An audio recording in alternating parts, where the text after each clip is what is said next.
Hola chicos, ¿todo bien? Yo los extrañé mucho, entonces yo estoy acá de vuelta. Yo estoy acá con mi arquito de gatito para hacer broma un poquito. Ay, ay.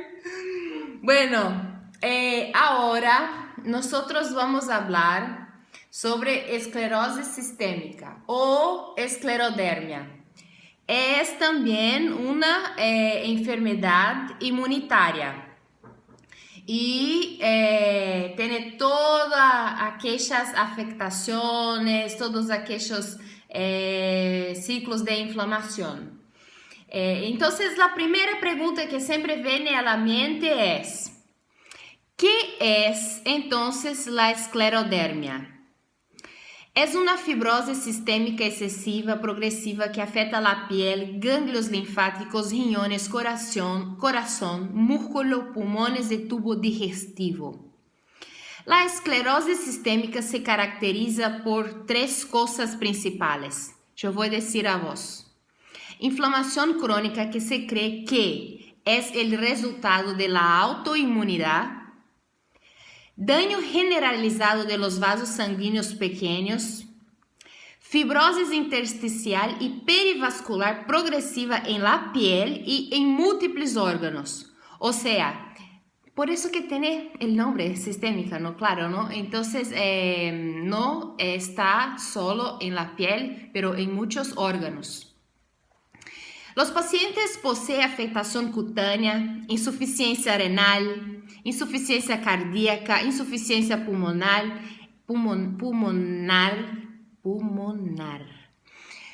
o si no, mala absorción intestinal, o si no, de todo un poquito.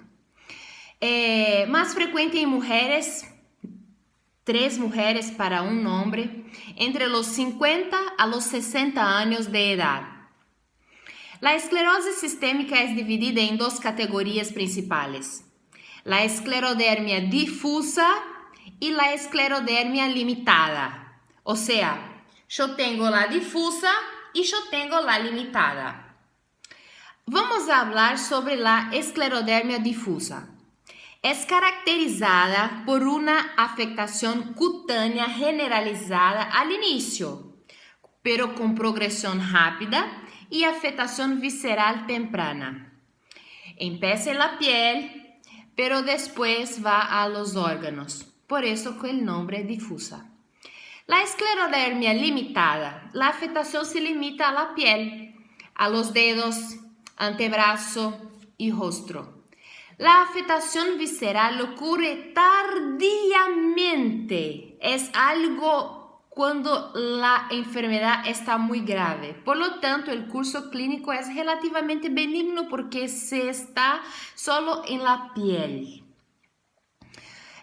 Algunos pacientes con enfermedad limitada desarrollan una síndrome llamado CREST, que es una combinación de calcinosis, fenómeno de Raynaud, dismotilidad esofágica, esclerodactilia y telangiectasia. Bueno, entonces la CREST sería esto síndrome. Pero, ¿qué serían estas cosas? Me pregunto. Vamos a ver. La calcinosis é depósitos de cálcio em tejidos extraesqueléticos. Calcinose, depósito de cálcio em tejidos extraesqueléticos. Fenômeno de Raynaud. Esto ustedes vão aprender en semiología. Es el bloqueo del flujo sanguíneo de los dedos de las manos. Los dedos quedan morados. Es un tipo de isquemia. Dismotilidad esofágica. Falta de motilidad del esófago que dificulta la deglutición. La otra cosa, esclerodactilia. Es el engrosamiento y endurecimiento localizado de la piel de los dedos y de las manos. O sea, esclerodactilia. Esclerosado, dactilia, dedos. Entonces los dedos quedan como com pouco movimento. Telangiectasias são vasos pequenos dilatados. São como varices, pero são vários que formam como aranhas vasculares. Então, todas estas características que eu dije acá hace parte del CREES, que hace parte de la esclerodermia limitada, que se limita a la piel y va tardíamente, pero muy tarde, a los órganos. Y tenemos también la esclerodermia difusa, que por lo contrario, empieza pela piel, pero muy temprano va a los órganos. La patogenia, chicos, vamos a la patogenia de esta enfermedad. La esclerose sistémica resulta de 3 procesos interrelacionados: respuestas autoinmunes inadequadas, daño vascular y deposición de colágeno. Sistema inmune alterado, sistema vascular dañado y depósito de colágeno. La esclerosis hay esta característica, depósito de colágeno. Entonces, vamos a hablar dentro de esas 3 características sobre la autoinmunidad, sobre la lesión vascular y sobre la fibrosis que es causada por este depósito de colágeno. Bueno, autoinmunidad. Las células TCD4 se acumulan en la piel y liberan citoquinas que activan las células inflamatorias y los fibroblastos. Las células, los linfocitos T, ellos activan células inflamatorias y los fibroblastos. Los fibroblastos ahí promueven toda la fibrosis de esta esclerodermia, ¿no? Hay la activación de la inmunidad humoral también, la presencia de varios autoanticuerpos, en particular los ANA, que son los anticuerpos antinucleares.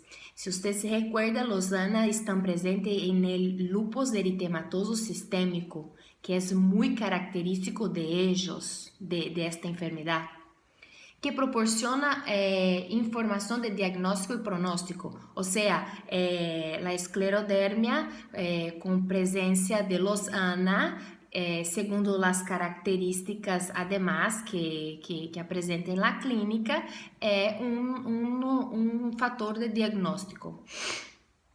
Lesión vascular. La enfermedad microvascular está presente de manera constante al principio del curso de la esclerosis sistémica y puede ser la lesión inicial. Empieza por ahí. La proliferación de la íntima es evidente en las arterias del paciente con esta enfermedad. Hay inflamación crónica, fibrosis perivascular, lesión isquémica y cicatrización. Quando eu hablo em cicatrização, depósito de colágeno, eu encamino todo para fibrosis. Porque o tejido normal de nosso corpo está tentando fazer uma curação. Então, ele vai tentar fazer a curação por cicatrização. Cicatrização implica ativação de fibroblastos, fibroses e muitas das vezes, se não é uma ativação adequada, queda algo patológico, que é como nós estamos verificando acá en esta enfermedad. Después, fibrosis. La fibrosis progresiva es característica de la esclerodermia y puede ser la culminación de múltiples anomalías. Oh, mira, la fibrosis progresiva es característica de la esclerodermia. Por ejemplo, ¿qué pasaría? Acumulación de macrófagos activados, acciones de citoquinas fibrinógenas, hiperreactividad de los fibroblastos, cicatrización fibrótica debido a la lesión vascular isquémica, o sea, el intento del arreglo de los vasos por nuestro cuerpo, ¿no? Entonces, por la cicatrización. Entonces, cicatrización fibrótica debido a lesión vascular isquémica.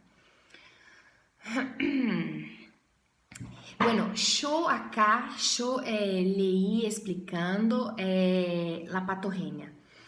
En nuestro libro acá, nuestro libro de patología, en el capítulo 6, en la página 228, hay un esquema de patogenia también. Y existen dos factores principales para pasar esta enfermedad. Normalmente pasa en muchas enfermedades Bueno, yo estoy observando esto en las enfermedades inmunológicas que estoy viendo acá en esta unidad. Vemos predisposición genética y estímulos externos, factores ambientales. Los estímulos externos sería, por ejemplo, y uno de los principales y iniciales, lesión endotelial, vasculopatía proliferativa y obliterante, que causaría o que sería uno de los factores de los estímulos externos y que isquemia y el intento de reparación, y además la hipertensión arterial pulmonar. Esto está siendo parte de los estímulos externos. Y la predisposición genética también hace parte de esto, en la formación de los autoantígenos, ¿no? Bueno, estos dos factores van a activar los linfocitos T y los linfocitos B. Los linfocitos B van a producir autoanticuerpos. Los linfocitos T van a producir muchas citoquinas profibróticas, principalmente el factor de crecimiento tumoral beta, la interleuquina 13 y el factor de crecimiento de plaquetas. Sería estos. Todo esto para hacer ¿qué? Para que los fibroblastos sean estimulados. Y si los fibroblastos sean estimulados, pasa la fibrosis. Entonces, yo tengo aumento de la síntesis de proteínas de la matriz extracelular, fibrosis que afecta a la piel y los órganos parenquimatosos. Esto sería el esquema de la patogenia que está en la página 228. Ahora vamos a hablar sobre la morfología. Esta enfermedad, la esclerosis sistémica, afecta la piel, el tubo digestivo, el sistema osteomuscular, riñones, pulmones, corazón, sistema nervoso central. Con relación a la piel, ¿qué pasaría en la piel? Ay, chicos, yo sé que no es fácil nosotros memorizarmos morfología, ¿sabes? Pero muchas das veces, si nosotros hacemos una relación de acuerdo con la naturaleza de las enfermedades, sea, por ejemplo, inmunitarias, inflamatorias, ellas tienen características similares. Entonces, nosotros podemos hacer relaciones, ¿no? Entonces, vamos a ver lo que acontecería en la piel. La piel tenemos esclerosis difusa con atrofia de la piel.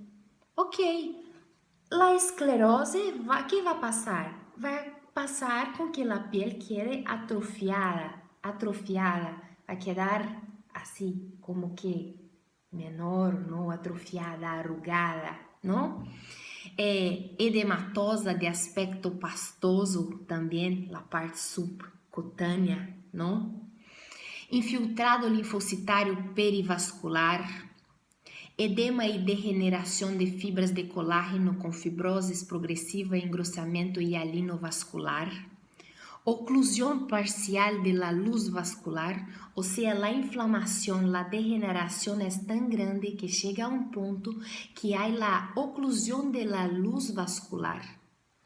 Hay ulceraciones y autoamputaciones también. ¿Por qué? Porque con la oclusión de los vasos tengo isquemia, isquemia, hipoxia, hipoxia, necrosis, necrosis, amputación. Es una secuencia de efectos, ¿no? Y las ulceraciones derivan de la lesión necrotizante, ¿no? Hablamos ahora sobre el tubo digestivo. El tubo digestivo además tiene la atrofia también, porque estamos hablando sobre esclerosis. Atrofia progresiva de la mucosa intestinal.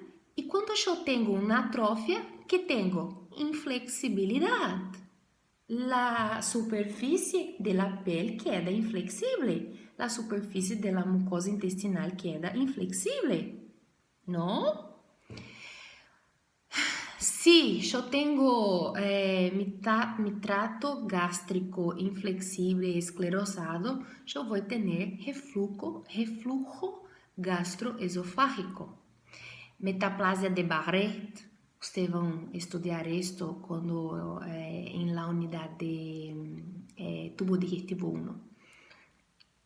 Tenemos estenosis de tubo digestivo. La esclerosis es tanta que va se aticando, oclusando. Lo mismo pasó en los vasos. Los vasos se hubo una oclusión en los tubo digestivo también. La estenosis. Estenosis es lo mismo que oclusión. Lo mismo.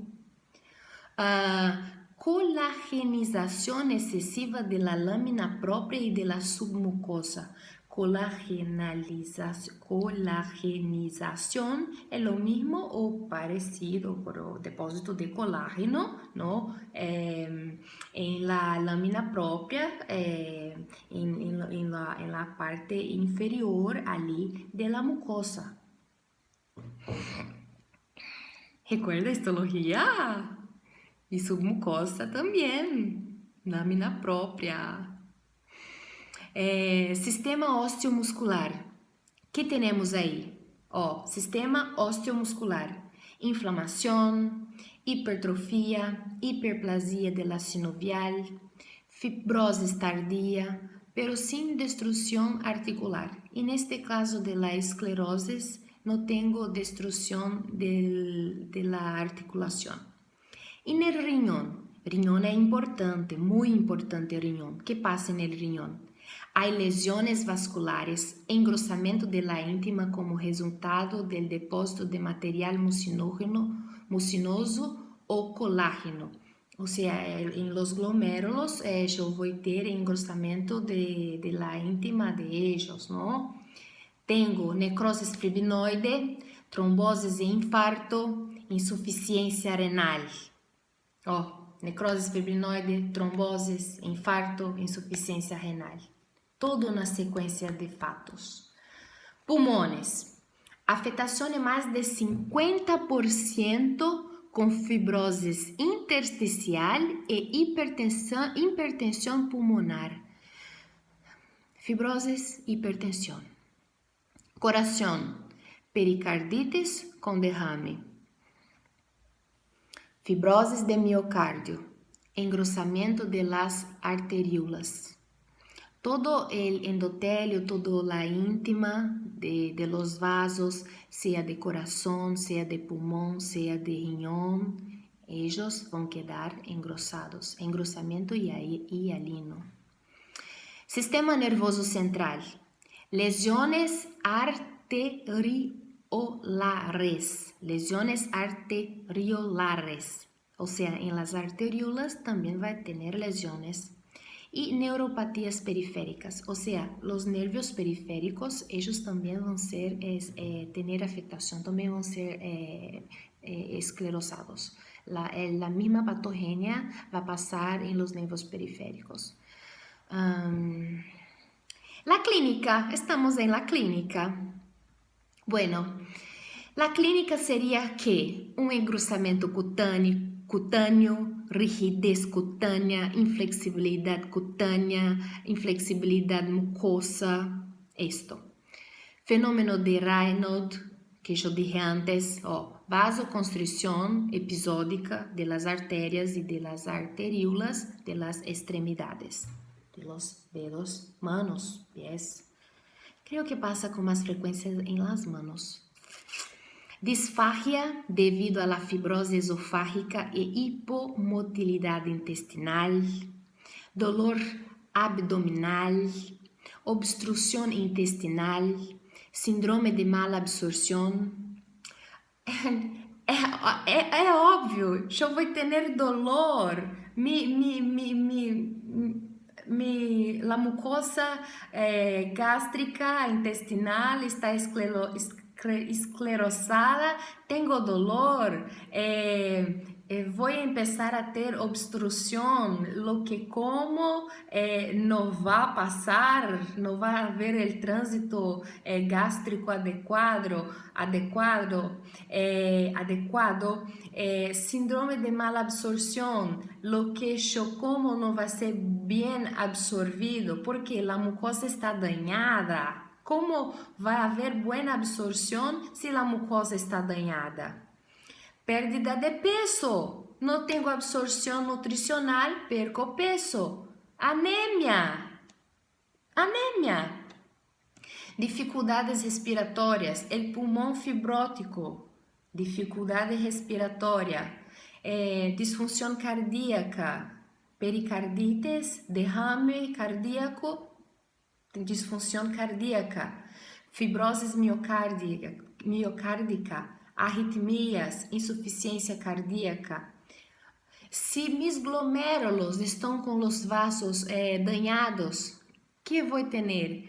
Vai ter fugas de proteínas, então eu tenho proteinúria, insuficiência renal, que incluso é algo muito sério em la esclerodermia esto. En la esclerosis sistémica, esclerodermia. Y también tiene el síndrome de Crest, que yo expliqué con detalle allá arriba, que sería la calcinosis, el fenómeno de Raynaud, dismotilidad esofágica, esclerodactilia y telangiectasia. La manifestación más inquietante es la hipertensión maligna.